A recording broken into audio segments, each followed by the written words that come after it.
Hello friends, আমি ওমর ফারুক রাজু। আজ আমি আপনাদেরকে দেখাবো কিভাবে একটি বুটেবল পেন ড্রাইভ তৈরি করতে হয়। তো এর জন্য আমাদের যা যা প্রয়োজন হবে, আমাদের একটি পেন ড্রাইভের প্রয়োজন হবে, তাছাড়া একটি বুটেবল সিডি প্রয়োজন হবে, অর্থাৎ আপনি উইন্ডোজের যে ভার্সনটি ইউজ করবেন তার একটি বুটেবল সিডি সংগ্রহ করে নেবেন। তাছাড়া দুটো সফটওয়্যারের প্রয়োজন হবে, একটি হচ্ছে ফরম্যাট ফ্যাক্টরি, অপরটি হচ্ছে রুপস 2.2।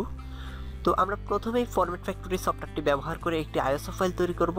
দেন আইএসও ফাইল থেকে রুপস 2.2 সফটওয়্যারটি ব্যবহার করে পেন ড্রাইভটিকে বুট করব। তো চলুন দেখে নেই কীভাবে কাজটি করতে হয়।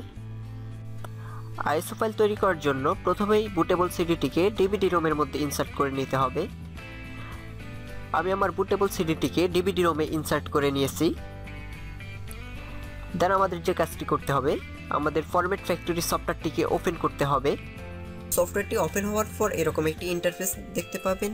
দেন এখানে CD DVD to ISO CSO এখানে ক্লিক করতে হবে।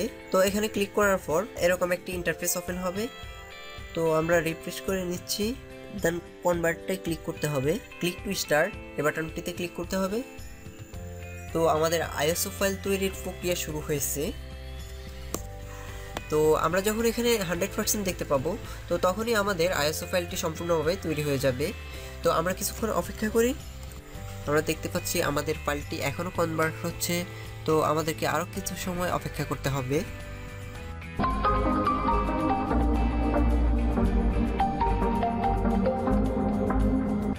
আমাদের ফাইলটি সম্পূর্ণ কনভার্ট হয়েছে। তো এখানে দেখাচ্ছে কনভার্ট স্টেট কমপ্লিটেড, অর্থাৎ আমাদের ফাইলটি সম্পূর্ণ কনভার্ট হয়ে গেছে। তো আমরা এখানে দেখতে পাচ্ছি আমাদের আউটপুট কোথায়। আমাদের আউটপুট হচ্ছে ডি ড্রাইভের মধ্যে এফএফ আউটপুট নামে একটি ফোল্ডারে। দেন ডিতে যেতে হবে আমাদেরকে, এফএফ আউটপুট।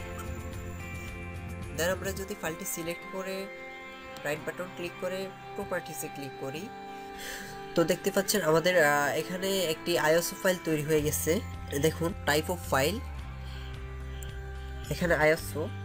তো এভাবেই আমরা আমাদের বুটেবল সিডি থেকে আইএসও ফাইল তৈরি করতে পারবো।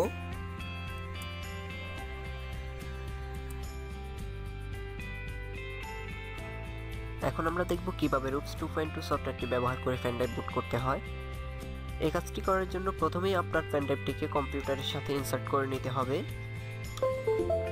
আমি আমার কম্পিউটারের সাথে আমার পেন ড্রাইভটিকে ইনসার্ট করে নিয়েছি। তো দেখতেই পাচ্ছেন আমার পেন ড্রাইভটি। দেন আমাদেরকে রুপস 2.2 সফটওয়্যারটি ওপেন করতে হবে।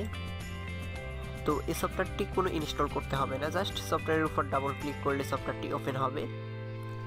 দেন সফটওয়্যারটিতে ডাবল ক্লিক করার পর এরকম একটি ইন্টারফেস ওপেন হবে।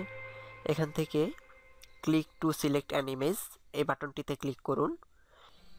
এখান থেকে আপনাকে আপনার আইএসও ফাইলের লোকেশন দেখিয়ে দিতে হবে।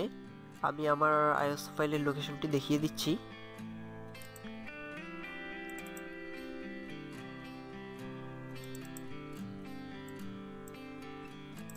আমি উইন্ডোজ 7 বুট করব, সো আমি এই ফাইলটি দেখিয়ে দিচ্ছি। এটা উইন্ডোজ 7-এর আইএসও ফাইল। দেন ওপেনে ক্লিক করতে হবে। তো আমাদের কাজ শেষ। এখন জাস্ট স্টার্টে ক্লিক করলে আমাদের কাজ শুরু হয়ে যাবে। তো আমি স্টার্টে ক্লিক করছি। এরকম কোনো অ্যালার্ট আসলে ওকেতে ক্লিক করবেন। তো আমাদের কাজ শুরু হয়ে গেছে। কাজটি শেষ হতে প্রায় 10 থেকে 15 মিনিট সময় লাগবে, তাই আমি ভিডিওটিকে স্কিপ করে যাচ্ছি। আমরা দেখতে পাচ্ছি এখানে কপিং আইএসও ফাইল লেখা দেখাচ্ছে। যখন আমাদের কাজ শেষ হয়ে যাবে তখন এখানে রেডি লেখা দেখাবে আর স্টার্ট বাটনটি অ্যাক্টিভ হবে। এখন অ্যাক্টিভ নেই। আমাদের কাজ শেষ। সো আমাদের এখানে রেডি লেখাটি দেখাচ্ছে। আমরা এখানে ক্লোজ বাটনে ক্লিক করে সফটওয়্যারটিকে ক্লোজ করে দেব।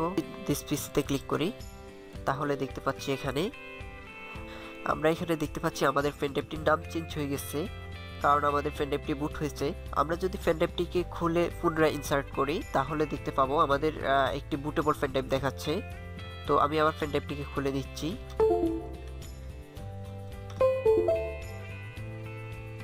তো দেখুন এখানে বুটেবল পেন ড্রাইভ দেখাচ্ছে।